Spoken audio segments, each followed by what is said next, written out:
नमस्कार प्रणाम, हम उत्तम शर्मा रोरा देखतानी अंबिका रिकॉर्डिंग स्टूडियो के माध्यम से। ये वीडियो आज के वीडियो में बहुत ही सुंदर गाना सिंगर साहेबजान के रिकॉर्डिंग भइल, साथ ही में बहुत ही सुंदर सुप्रसिद्ध व्यास बाबा बबलू गिरी जी के भी आज रिकॉर्डिंग छठ गीत होके वाला बटे।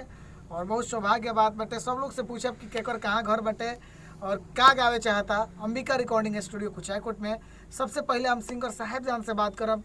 सिंगर साहेबजान जी रोरा यहाँ आके कैसन लगता? सलाम नमस्कार आप सबका भाई, आप सबका बेटा। हम सिंगर साहेबजान राजा, जितना भी भाई बहन चाचा चाची जे भी देखला हमका बहुत खुशी होला। और आज हमारा recording studio Ambika recording studio Kuchaikot में हमारा गाना रिलीज होता। ये थोड़ा सा गा के बतावे के चाहते हैं लोग। और गाने का रुआ सुनाओ चाहते हैं श्रोता के कि हम थोड़ा सा सुनावे के सोचते हैं। बिल्कुल सुनाई क्या बात है। मिल जाई सब सुख, मिल जाई सब सुख, मांगिले मंगानावा।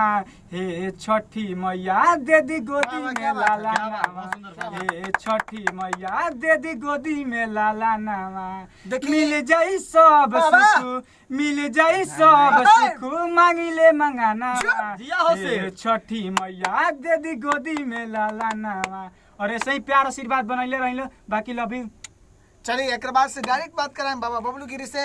और वह लोग इनके बता दी कि कार्तिक महीना के पावन पवित्र पर्व आ गइल बटे और छठी माई के कृपा ऐसा महान हो कि जेकर मनोकामना पूरा ना होला वो छठी माई पूरा करेली।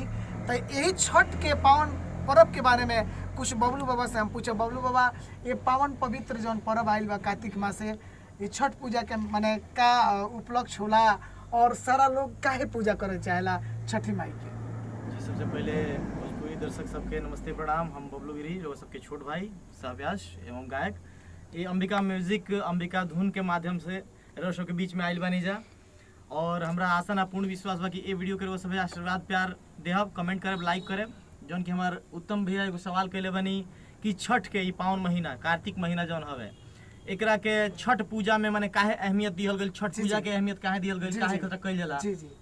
तो जहाँ तक जानकारी शॉर्ट कट में हम लोग बता दी, बिल्कुल छोटा शब्द, एकदम छोटा शब्द में जी। कि छठ एगो ऐसा पूजा है जन की हमनी के सनातन धर्म, हमनी के शाश्वत धर्म में सबसे पहले अपने यही बिहार से चालू भइल।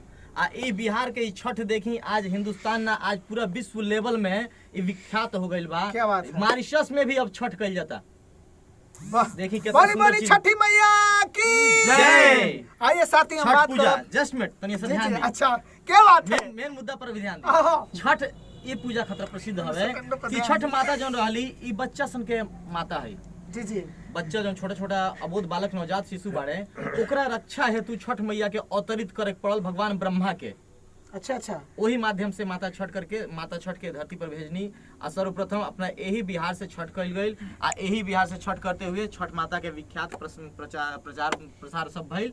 और धीरे धीरे माता माने सब एगो सीधा बात में कहल जाओ तो छठ माता एगो छोट बच्चा के रखवाला करे वाला, रखवारी करे वाला, जैसे कि पालन बाबा के पोषण कहे करे के वाला मतलब है। कि जब शिशु पैदा लेला उ चाहे कोनो धर्म के होखे तो उ 6 महीना छठी माई के हक में ही रहेला।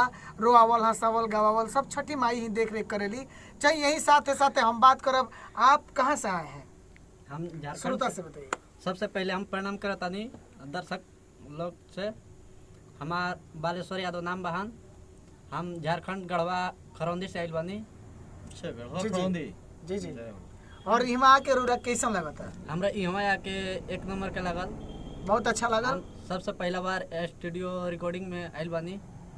चलिए बहुत बहुत धन्यवाद। अब सिंगर साहेबजान से कहे कि रौरा जौन गाना गौनी है वो हमरा श्रोता तक वीडियो के माध्यम से पहुंचे। चलिए केबिन में गर्दा उड़ा दे व्यास। जय छठी मैया, जय छठ। रेडी है ना? आइए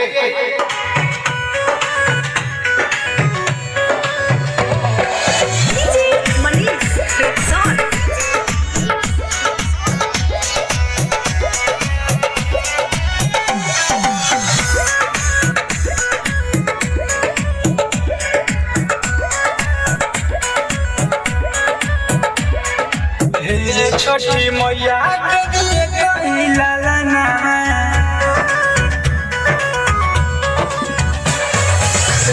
छठी मैया लाला ना छठी मैया लाला ना कोसिया बजाई जंगना, कोसिया बजाई जंगना, बाजी बजाना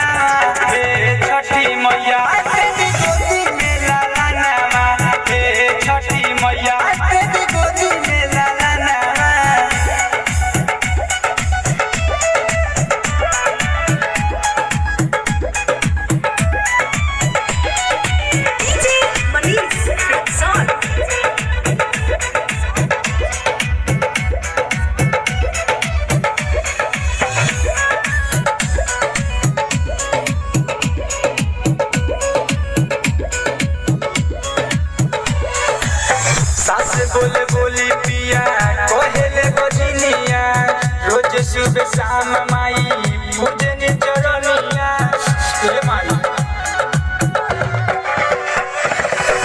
सास बोली बोली पिया कहले बजनिया रोज सुबह शाम माई पूजनी चरनिया मिल जाए सब सुख मिल जाए सब सुख मांगले मंगाना हे छठी मैया तेरी गोदी में लालाना हे छठी मैया तेरी गोदी में लालाना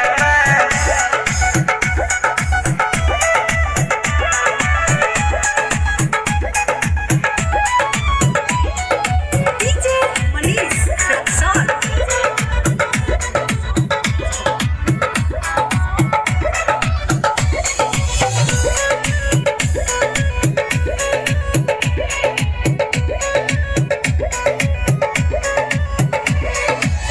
सच को हतानी माई दाना न सहाई मन पर जोहर खाके हम मर जाई हे माई सुनी ना सच को हतानी माई दाना न सहाई मन पर जोहर खाके हम मर जाई सहज पनीर कहे उत्तम कलवर कहे गायन भजना हे छठी मैया तेरी गोदी में लालाना हे छठी